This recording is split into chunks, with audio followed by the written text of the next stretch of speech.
اعوذ باللہ من الشیطان الرجیم یوم تکون السماء کالمہل وتکون الجبال کالعہن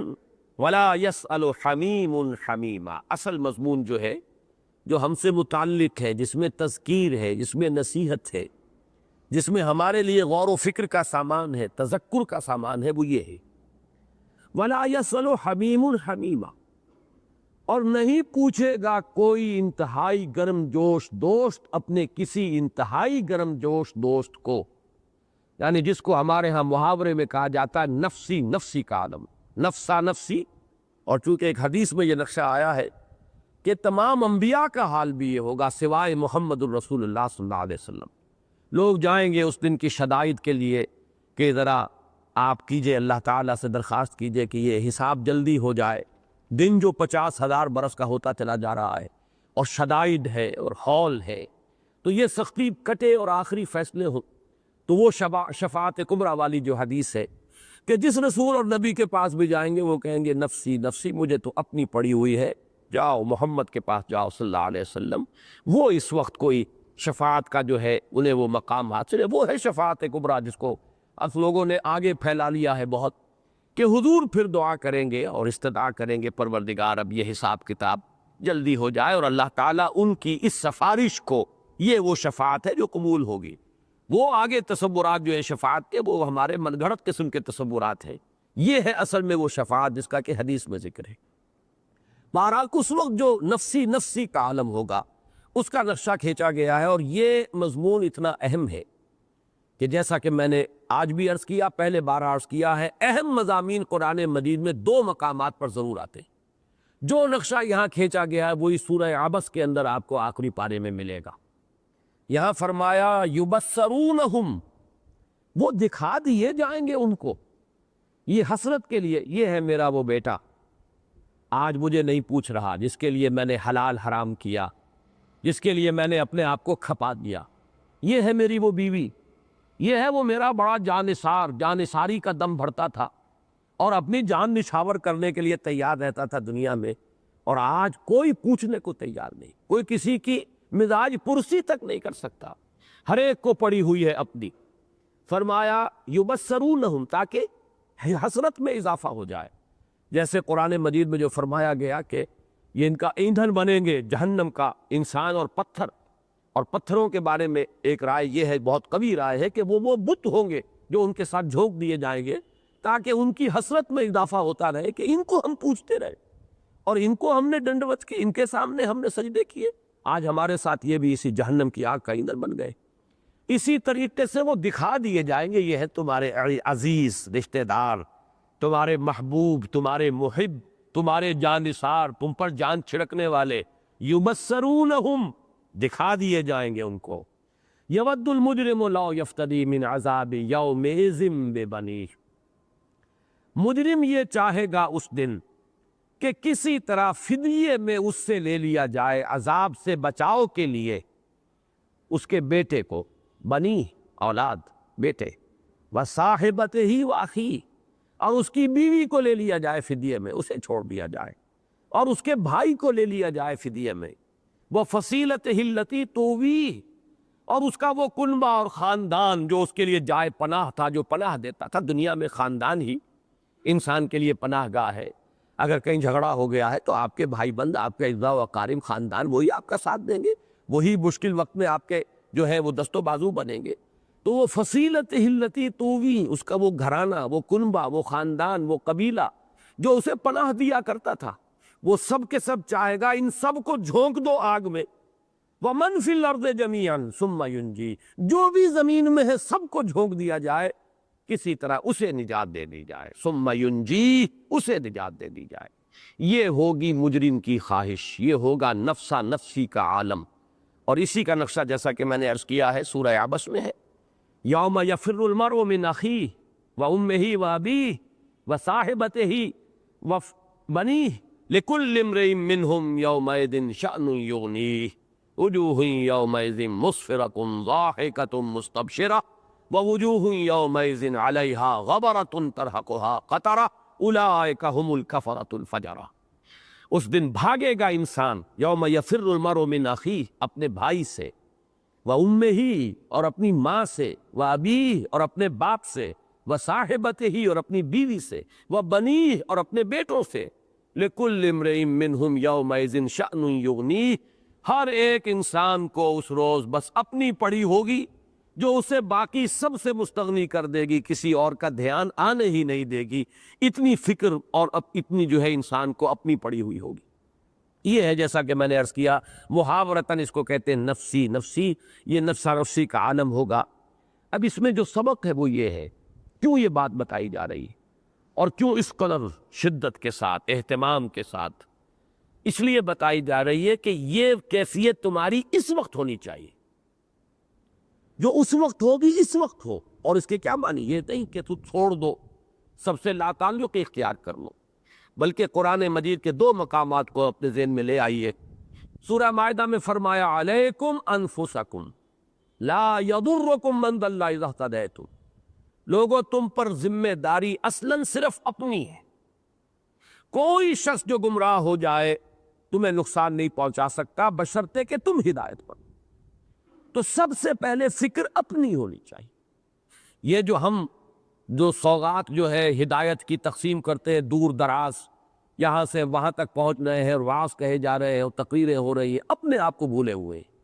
جیسے کہ سورہ بقرہ میں فرمایا اتامرون الناس بالبر وتنسون انفسکم وانتم تتلون الکتاب،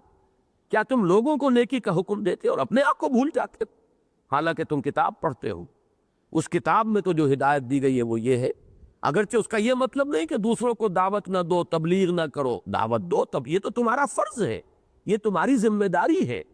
اس کے بغیر تو تم اپنے آپ کو بھی نہیں بچا سکو گے۔ یہ تو وہ تمہاری بنیادی ذمہ داری ہے کہ اس کو ادا کرو گے تو اللہ کے ہاں سرخرو ہوگے۔ لیکن یہ جان لو کہ تمہاری لاکھ دعوت، تبلیغ، کوشش، جد و جہد کے باوجود اگر کوئی ایمان نہیں لا رہا، کوئی سیدھے راستے پر نہیں آ رہا، تو تمہیں کوئی نقصان نہیں، جائے گا جہنم میں، اپنا حساب کتاب خود فیس کرے گا۔ تم کوئی لست علیہم بمسیطر، تم اس کے اوپر کوئی داروغہ نہیں ہو، تم ٹھیکیدار نہیں ہو ان کے، لیکن ان تک ابلاغ یہ تمہاری ذمہ داری ہے، تبلیغ تمہاری ذمہ داری ہے، وہ غلط فہمی نہ پیدا ہو جائے۔ اسی طرح سورہ تحریم میں فرمایا قوا انفسکم واہلیکم نارا، پہلے اپنے آپ کو بچاؤ آگ سے، پھر اپنے اہل و عیال کو بھی، متصل البعد۔ تو در حقیقت دعوت و تبلیغ کا عمل جو ہے سب سے پہلے اپنی ذات، جیسے حضور فرمایا کرتے تھے کہ اوصیکم ونفسی بتقوی اللہ، لوگوں میں تمہیں بھی وصیت کرتا ہوں اور اپنے نفس کو بھی کہ وہ اللہ کا تقوی اختیار کرے۔ تو یہ ہے علیکم انفسکم لا یضرکم من ضل اذا اہتدیتم، اور دوسرے قوا انفسکم واہلیکم من النار۔ لیکن یہ کہ یہ نہ سمجھیے کہ اس کا مطلب یہ ہے کہ یہ تعلیم اینٹی سوشل ہے یا یہ کوئی رہبانیت کی تعلیم ہے۔ دنیا میں رہو، حقوق العباد ادا کرو، بیٹے کا حق ہے اس کو ادا کرو، بیوی کا حق ہے اس کو ادا کرو، ان لنفسک علیک حقا وان لزوجک علیک حقا وان لزورک علیک حقا، تمہارے نفس کا بھی تم پر حق ہے، تمہاری اولاد کا تم پر حق ہے، تمہاری بیویوں کے تم پر حقوق ہیں، تمہارے جو زائرین ہیں، وزٹرز ہیں، ان کا حق ہے، وہ حق ادا کرو۔ اب فرق یہ ہوتا ہے، یہ مینٹل ایٹیچیوڈ کا فرق ہے۔ ایک یہ کہ آپ حق ادا کر رہے ہیں کہ یہ میری اولاد کا حق ہے، اللہ نے معین کیا ہے، میں اس لیے ادا کر رہا ہوں۔ ایک یہ کہ تبھی محبت سے مغلوب ہو کر آپ کر رہے ہیں، ان میں زمین و آسمان کا فرق ہو جائے۔ ایک یہ کہ بیوی کا آپ حق ادا کر رہے ہیں یہ اللہ کی طرف سے عائد شدہ ذمہ داری سمجھ کر، ایک یہ ہے کہ اس کی طبعی محبت کے اندر گرفتار ہو کر، ان دونوں میں زمین و آسمان کا فرق ہو جائے۔ اس لیے کہ کسی کو دینا ہے تو اس لیے دو کہ اللہ کو دینا پسند ہے، کسی سے روکنا ہے تو اس لیے روکو کہ اللہ کو روکنا پسند ہے، کسی سے محبت کرنی ہے تو اس لیے کرو کہ اللہ کو اس سے محبت کرنا پسند ہے، کسی سے نفرت اور عداوت رکھنی ہے تو اس لیے رکھو کہ اللہ کو پسند ہے۔ من احب للہ وابغض للہ واعطى للہ ومنع للہ فقد استکمل الایمان، جس نے محبت کی تو اللہ کے لیے، عداوت یا نفرت کی تو اللہ کے لیے، کسی کو کچھ دیا تو اللہ کے لیے، کسی سے کچھ روکا تو اللہ کے لیے، اس شخص نے اپنا ایمان کامل کر لیا۔ تو مطلب یہ ہے کہ یہ نفسی نفسی مطلوب ہے، اور قیامت کی اس نفسی نفسی کا نقشہ اسی لیے کھینچا گیا ہے کہ ہمارا جو اس دنیا کے اندر ایٹیچیوڈ ہو وہ یہ ہو کہ ہمیں اپنے آپ کو بچانا ہے، اپنی ذمہ داریاں ادا کرنی، اپنے فرائض پورے کرنے، جو اللہ کی طرف سے ہم پر ذمہ داری عائد کی گئی ان سے عہدہ برا ہونا ہے۔ باقی یہ ہے کہ نہ اینٹی سوشل ہوگا بندہ مومن، نہ یہ کہ وہ صرف رہبانیت کر کے اور کہیں خانقاہ میں اپنے آپ کو بند کر کے بیٹھ جائے گا. اسے دعوت بھی دینی ہے، تبلیغ بھی کرنی ہے، اقامت دین کے لیے، اعلاء کلمت اللہ کے لیے تن من دھن لگانا ہے، وقت آئے تو جان ہتھیلی پر رکھ کر میدان میں آنا ہے. پھر یہ کہ جتنی سوشل رسپانسبلٹیز ہیں، جو حقوق و لباد ہے، انہیں ادا کرنا ہے. لیکن فرق ہو جاتا ہے، جیسا کہ میں نے عرض کیا، کہ ایک وہ ہے کہ جو سمجھ رہا ہے کہ اللہ کی طرف سے عائد شدہ ذمہ داری ہے، میں ادا کر رہا ہوں، اور ایک وہ ہے جو اپنے کسی نفس کے کسی داعیے کے تحت مجبور ہو کر، اس سے مغلوب ہو کر وہی کام کر رہا ہے. چاہے کام ایک ہی ہے، زمین و آسمان کا فرق ہو جائے گا. اگر پہلا ایٹیٹیوڈ ہے آپ حرام میں کبھی منہ نہیں ماریں گے، اپنے بچوں کو مجھے وہی کھلانا ہے جو میرے لیے ممکن ہے کہ میں حلال ذریعے سے کما سکوں. دوسرا اگر ایٹیٹیوڈ ہے ان کی محبت سے مغلوب ہو کر اگر کر رہے ہیں، تو آپ اس کی محبت کی وجہ سے حرام کے اندر منہ مار لیں گے. انہیں اچھے سے اچھا کھلاؤں، اچھے سے اچھا پہناؤں، اپنی بیویوں کی فرمائشیں پوری کروں، ان کے لباس، ان کے زیورات، ان کے بدلتے ہوئے فیشن. اب ظاہر بات ہے ان کے تقاضے پورے کرنے ہی میں پھر حلال اور حرام کی تمیز اٹھانی پڑتی. اگر پہلا ایٹیٹیوڈ ہے تو آدمی حلال پر رہے گا، اس لیے کہ میری ذمہ داری اتنی ہی ہے جتنی کہ اللہ نے مجھے وسعت دی ہے. لا یکلف اللہ نفسا الا وسعها. لیکن یہ کہ اگر دوسرا نقطہ نظر ہے تو ہر آن احتمال ہے کہ اس کا قدم جو ہے وہ حلال کے دائرے سے نکل کر حرام کے اندر جو ہے وہ پڑ جائے گی. تو یہ ہے وہ نفسی نفسی جس کا نقشہ کھینچا گیا ہے. یود المجرم لو یفتدی من عذاب یومئذ ببنیہ وصاحبتہ واخیہ وفصیلتہ التی تؤویہ ومن فی الارض جمیعا ثم ینجیہ. کلا، یہ کلا کا لفظ جو آتا ہے یہ نفی اور تردید کے لیے، ہرگز نہیں. تم پوری نوع انسانی کو فدیے میں دینے کے لیے تیار ہو گئے ہو،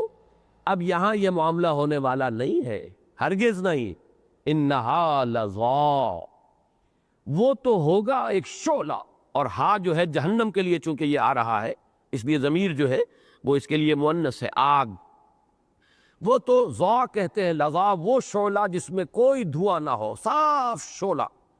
وہ تو ہوگا ایک شعلہ، نزاعۃ للشوا، کھینچ لینے والا ہوگا وہ شوا کو. اب شوا میں پھر عرض کر دوں کہ یہ پھر وہی لغت کا مسئلہ ہے. شوا کسے کہتے ہیں؟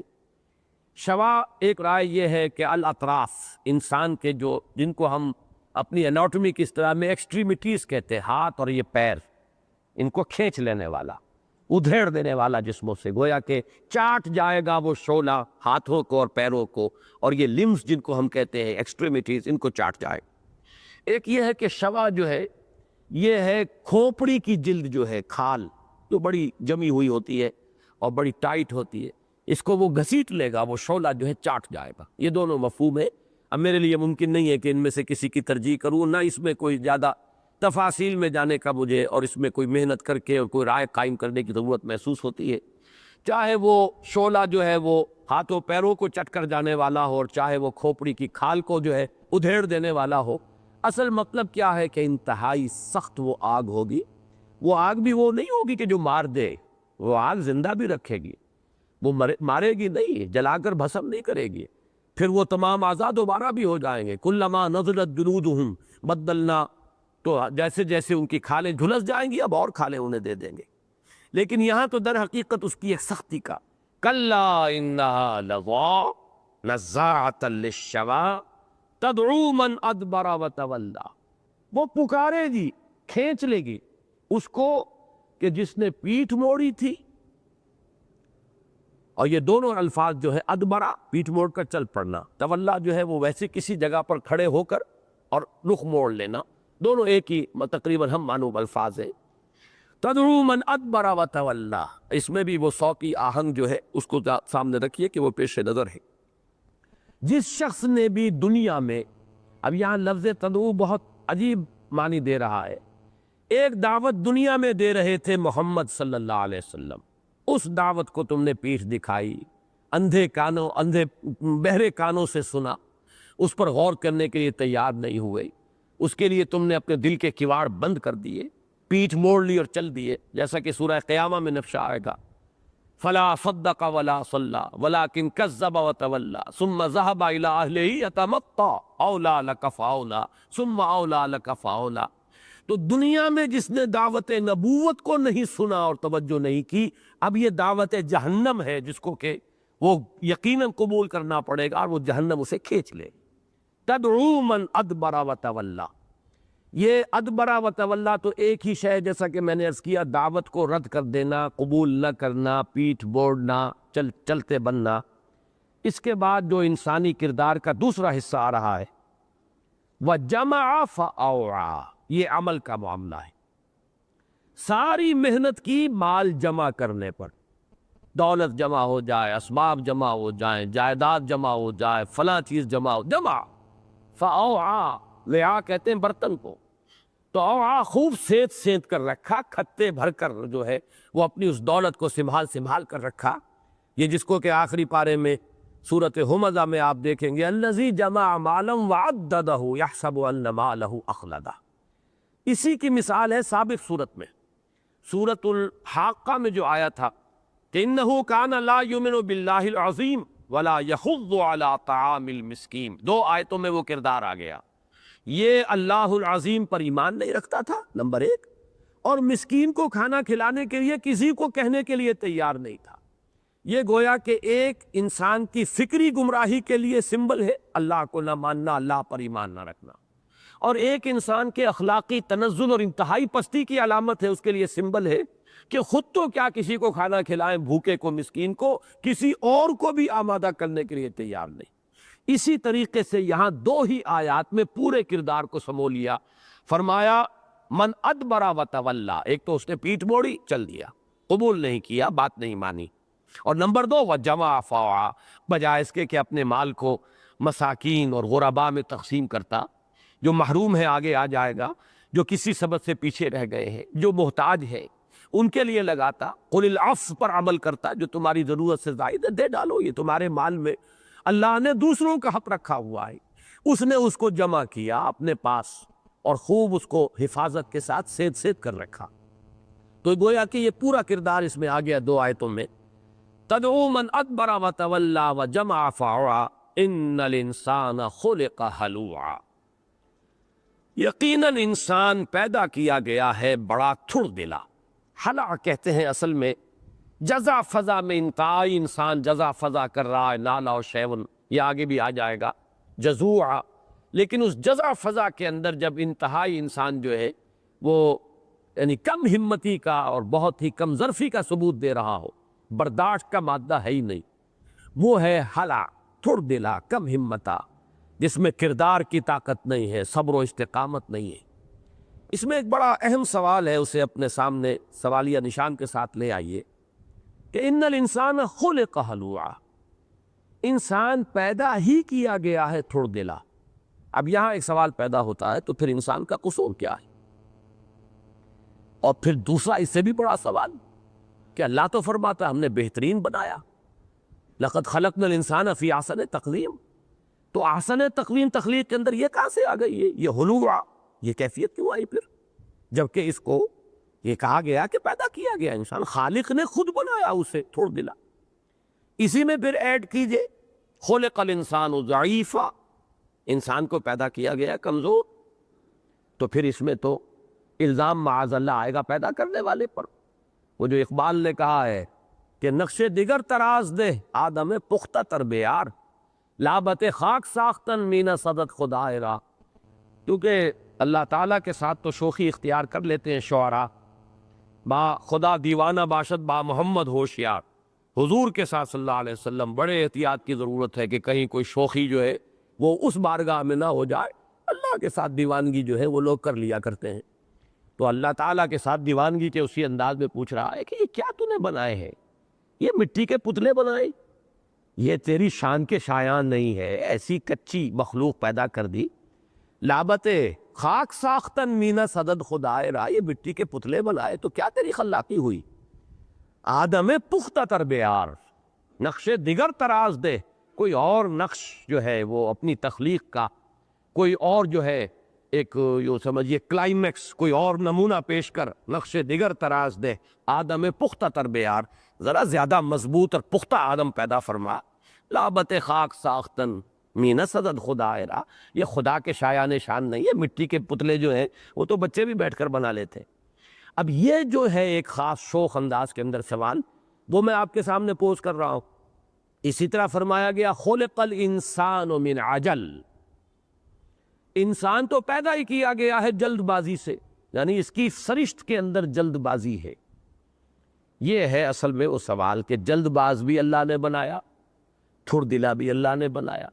کمزور بھی اللہ نے بنایا۔ یہ قرآن مجید کی نصوص قطعیہ ہیں۔ تو ہاؤ ٹو ریکنسائل لقد خلقنا الانسان فی احسن تقویم، کہاں یہ ہے وَلَقَدْ كَرَّمْنَا بَنِي آدَمَ وَحَمَلْنَاهُمْ فِي الْبَرِّ وَالْبَحْرِ وَرَزَقْنَاهُم مِّنَ الطَّيِّبَاتِ وَفَضَّلْنَاهُمْ عَلَىٰ كَثِيرٍ مِّمَّنْ خَلَقْنَا تَفْضِيلًا، کہاں یہ مدح ہے، کہاں یہ کہ خَلَقْتُهُ بِيَدَيَّ، میں نے اپنے دونوں ہاتھوں سے بنایا اسے، پھر اس کے سامنے فرشتوں کو جھکوا دیا۔ تو یہ ایک کوسچن مارک ہے، اسے سمجھ لیجئے، اور اس کا حل بھی اس کے بغیر ممکن نہیں ہے،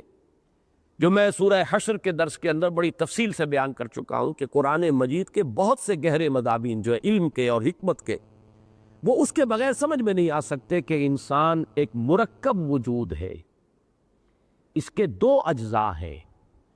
اس کا ایک حصہ عالم خلق سے ہے، ایک حصہ عالم امر سے ہے۔ عالم امر سے اس کا روحانی وجود ہے، عالم خلق سے اس کا یہ حیوانی وجود ہے۔ عالم خلق والا جو حیوانی وجود ہے وہ تو نچلوں میں سب سے نیچے ہے، البتہ جو عالم امر سے متعلق اس کا روحانی وجود ہے وہ سب سے اونچا ہے۔ بس یہی ہے در حقیقت، دس is the key to the solution of that problem, یہی ہے اس کا حل، کہ اگر یہ ہے تو انسان میں بیک وقت یہ دونوں چیزیں موجود ہیں، جس کو میں نے بارہا شیخ سعدی کے اس شعر کے حوالے سے آپ کے سامنے رکھا ہے کہ آدمی زیادہ طرفہ معجون است از فرشتہ سرشتہ وز ہے ماں، آدمی زیادہ عجیب چونچو کا مربع ہے، معجون ہے، دو چیزیں اس میں ملی ہوئی ہیں، از فرشتہ سرشتہ، سرشتہ کہتے ہیں سرشتن گوندنے کو، اس میں دو وجود گندھے ہوئے ہیں، ملے ہوئے ہیں، ایک وجود فرشتے کا ہے اور وہ فرشتوں سے اعلیٰ فرشتہ ہے، وہ فرشتوں کا مسجود ہے، ایک وہ ملک ہے انسان کے اندر از فرشتہ سرشتہ وز حیوان، اور دوسرا حیوان ہے، اینیمل بینگ ہے اس کا، یہ اینیمل بینگ عالم خلق سے ہے، اس میں ساری کمزوریاں ہیں، اس میں یہ ساری چیزیں موجود ہیں، خلق ہلوعا، خلق ضعیفا، خلق الانسان من عجل، یہ عالم خلق پستی کی دنیا ہے، اس سے اس کا یہ انسان جو حیوانی وجود ہے آیا ہے، لیکن اس اصل آدم جو ہے،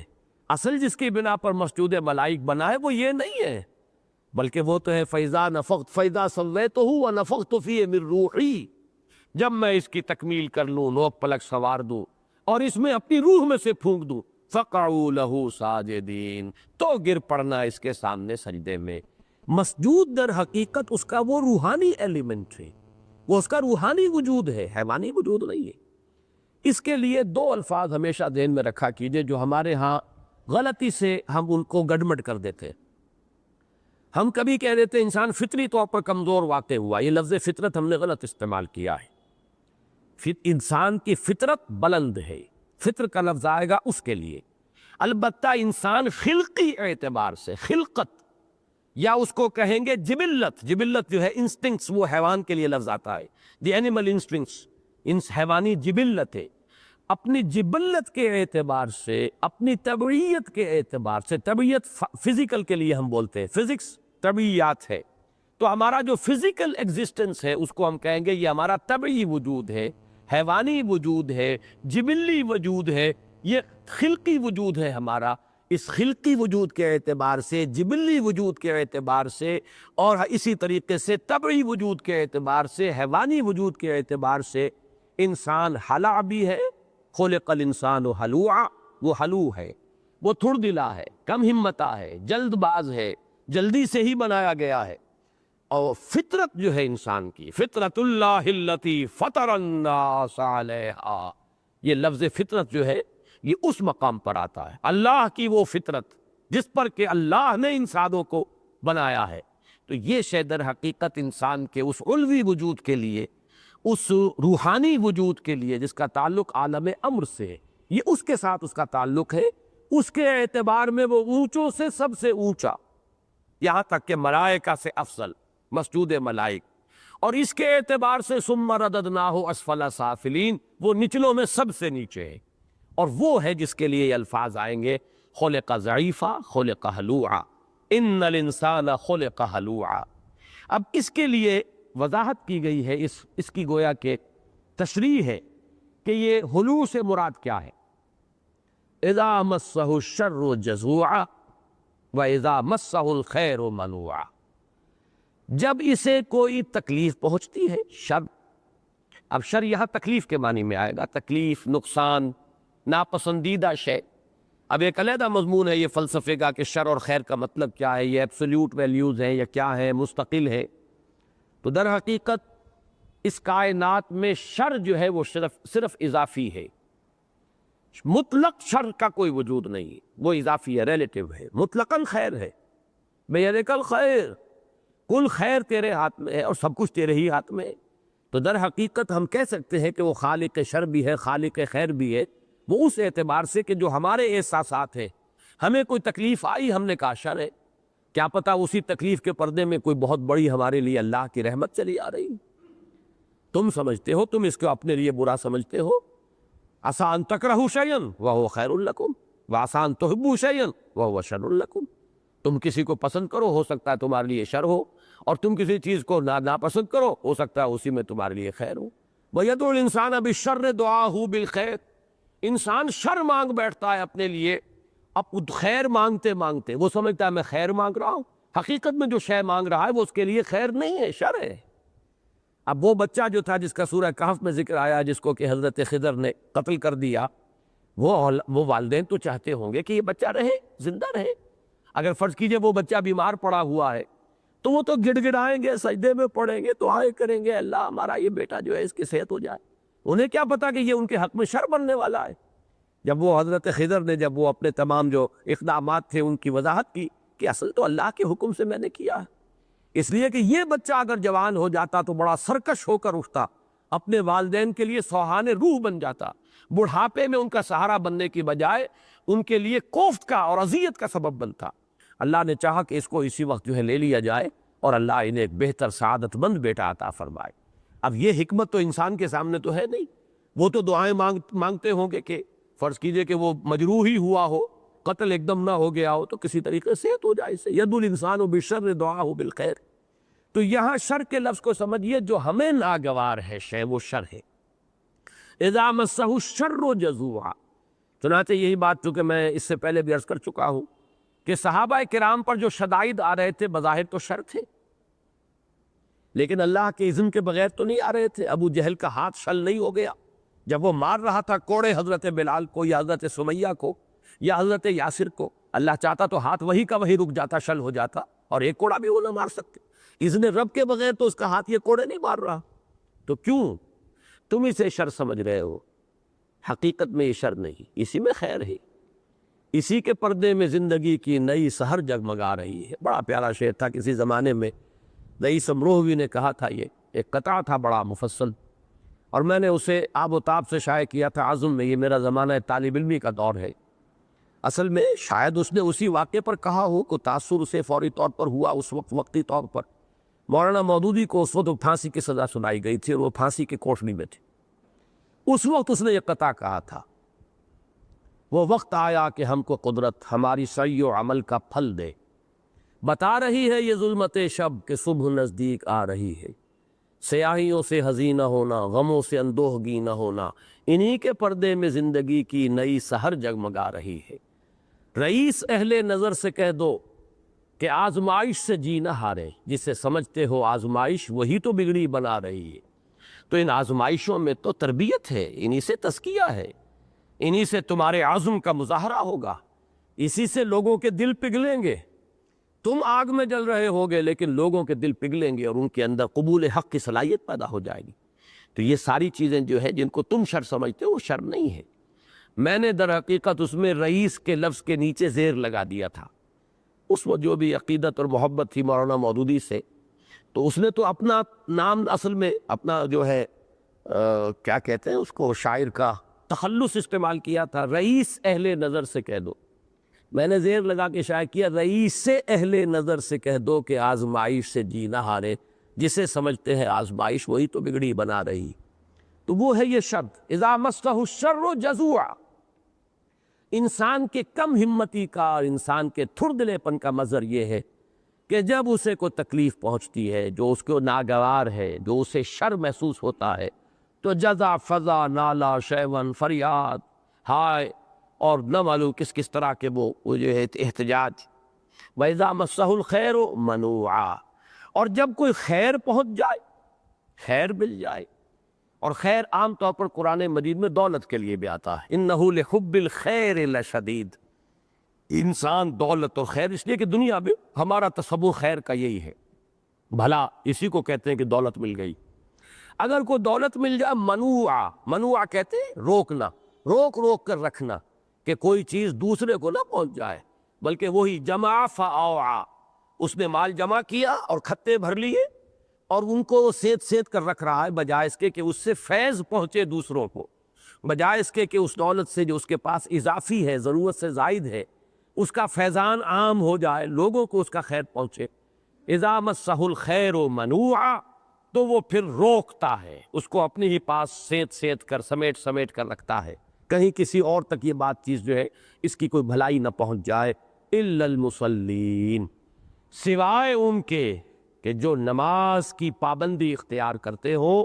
الذین هم علی صلاتہم دائمون۔ میں یہ فیصلہ کر رہا ہوں کہ آج اس سورت کی تکمیل کا اب ارادہ میں نے جو ہے وہ چھوڑ دیا ہے۔ بہرحال جو بھی ایک خیال تھا، مجھے گمان نہیں تھا کہ اس پر اتنا وقت لگ جائے گا، لیکن یہ ہے کہ ایک بات کی صرف اس میں وضاحت کر کے باقی صورت پھر اب جب بھی دوبارہ اس کا سلسلہ شروع ہوگا پھر میں اس کی تکمیل کروں گا۔ یہ در حقیقت اس کے بعد جو آیات آ رہی ہیں یہ ہمارے منتخب نصاب کا ایک اہم سبق ہے، اس کے تیسرے حصے کا پہلا سبق۔ ہم نے جو مطالعہ قرآن حکیم کا منتخب نصاب مرتب کیا ہے اس قرآن کے فکر کو پہنچانے کے لیے، عام کرنے کے لیے، قرآن کی دعوت کے ابلاغ و تبلیغ کے لیے، اس میں پہلے حصے میں جامع اسباق ہے، دوسرے میں ایمانیات کی بحثیں ہیں، تیسرے میں عمل کی بحث، اور عمل میں ہم نے پہلا عنوان اختیار کیا ہے تعمیر سیرت کا کے لیے جو پروگرام قرآن دیتا ہے اس کے اساسات کیا ہیں۔ اب یہ جو تعمیر سیرت ہے اس کو سمجھ لیجئے، اس لیے کہ یہ جو آیتیں ابھی ہم نے پڑھی ہیں، ان الانسان خلق ہلوعا اذا مسہ الشر جزوعا واذا مسہ الخیر منوعا، یہ تین آیتیں ثابت کر رہی ہیں کہ انسان خلقی اعتبار سے بڑا خام ہے، کچا ہے، اس کو پختہ کرنے کی ضرورت ہے، جس کو علامہ اقبال نے کہا نا کہ خام ہے جب تک تو ہے مٹی کا ایک انبار تو، پختہ ہو جائے تو ہے شمشیر بے زنہار تو پختگی کے لیے کوئی پروگرام چاہیے، کوئی سلوک جس کو کہتے ہیں، سلوک کہتے ہیں چلنے کو، کوئی ایسا پروگرام ہو، تعمیر سیرت کہیے، یا میں علامہ اقبال کی اصطلاح اب یہاں استعمال کر رہا ہوں، تعمیر خودی، تعمیر ذات، اپنی شخصیت، اپنی خودی کی تعمیر، اس کچے میسے خام سے ایک پختہ انسان بنانا۔ یعنی یوں سمجھیے، اس شعر کو دوبارہ پڑھ رہا ہوں کہ گویا کہ انسان یہ طے کر لے کہ میں اپنی خلقی اعتبار سے تو یہ کمزوریاں ہیں جو میرے اندر ہیں، لیکن مجھے اللہ نے ایک پروگرام دیا ہوا ہے جس سے کہ میں اپنی تمام کمزوریوں پر قابو پا کر اور ایک پختہ سیرت اور پختہ کردار جو ہے میں اس کو حاصل کر سکتا ہوں۔ اس کے لیے جو پروگرام ہے وہ یہ آیات ہے، اور قرآن مجید میں اتنی مشابہ آیات شاید کہیں اور آپ کو نہ ملے، اگرچہ چھوٹے چھوٹے ٹکڑے تو آپ کو مل جائیں گے، پوری آیتیں بھی ریپیٹ ہوئی ہیں، لیکن یہ ہے کہ ایک پورا مضمون جو ہے، ایک سلسلہ آیات، قد افلح المؤمنون الذین هم فی صلاتهم خاشعون والذین هم عن اللغو معرضون، 11 آیات سورہ مومنون کی ہیں، اور یہ غالباً 19 آیات ہے۔ ان سب کے اندر اتنی گہری مناسبت ہے، پھر اتنی مشابہت ہے، پھر یہ کہ جہاں ذرا اختلافی مضمون آیا ہے وہ ایک دوسرے کی وضاحت کے اندر، القرآن یفسر بعضہ بعضا کی ایک بہت ہی نمایاں مثال ہے۔ تو وہ در حقیقت جو ہے یہ دو مقامات، ان دونوں کو ہم نے جمع کر کے اپنے اس منتخب نصاب کے تیسرے حصے کے درس عمل کی حیثیت دی۔ ان میں کیا کیا چیزیں ہیں، اساسات تعمیر سیرت کی، بندہ مومن کی شخصیت کے لیے بنیادیں کیا ہیں۔ ایک تو یہ کہ پوری تعمیر شدہ شخصیت جو ہے اس کے کیا نقش و نگار ہے، جس کے لیے ہم نے انتخاب میں اپنے اس منتخب نصاب میں شامل کیا ہے سورہ فرقان کا آخری رکوع، وَعِبَادُ الرَّحْمَنِ الَّذِينَ يَمْشُونَ عَلَى الْأَرْضِ هَوْنًا۔ لیکن یہ ہے کہ اساسات، ایک بلڈنگ ہے تعمیر ہو رہی ہے، پہلے اس کی بنیادیں ہیں، پھر یہ کہ پوری تعمیر ہو گئی ہے تو پھر اس کے فنیشنگ ٹچز ہیں، اس کی آرکیٹیکچرل ڈیوٹی ہے،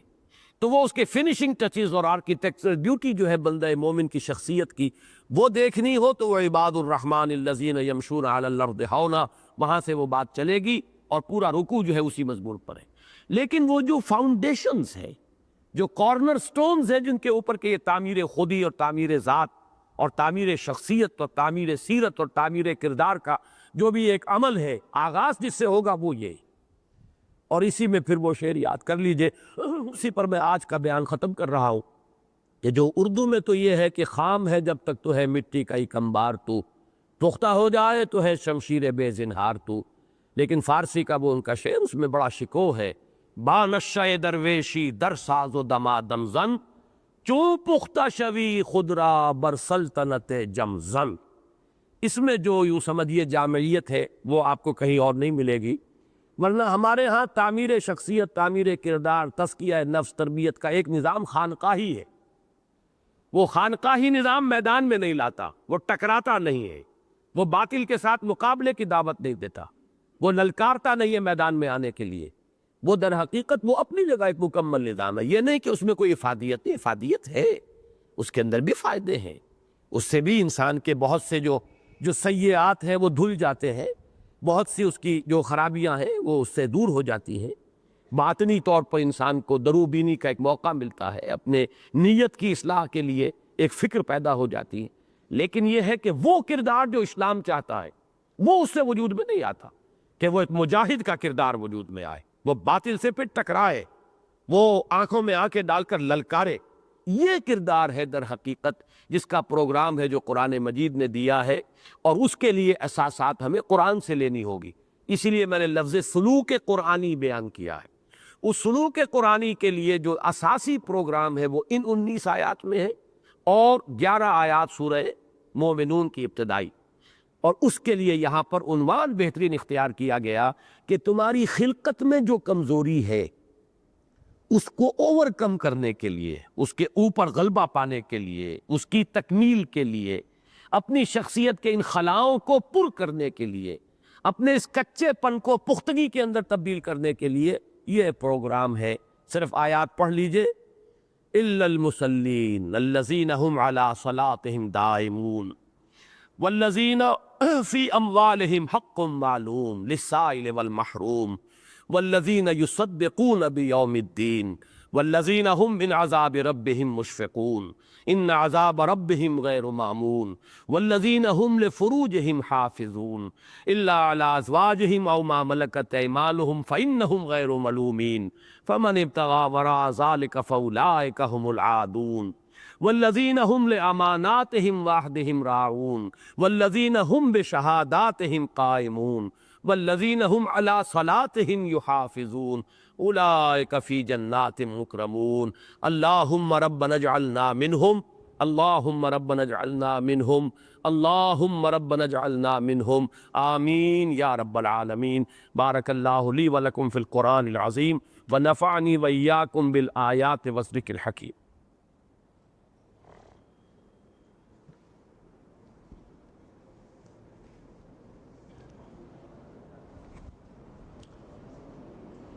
اذان ہو جائے گی ابھی، اور اس کے بس اذان کے خاتمے کے 5 منٹ کے بعد جماعت کھڑی ہو جائے گی۔ نحمدہ ونصلی علی رسولہ الکریم، اما بعد فاعوذ باللہ من الشیطان الرجیم، بسم اللہ الرحمن الرحیم، رب اشرح لی صدری ویسر لی امری واحلل عقدۃ من لسانی یفقہوا قولی۔ ہمارے اس مسلسل درس قرآن کا یہ ہمارا 3 ماہ کے بعد پہلا درس ہو رہا ہے، اس لیے کہ آخری درس 29 اگست کو ہوا تھا اور آج 28 اکتوبر ہے۔ اگرچہ جیسا کہ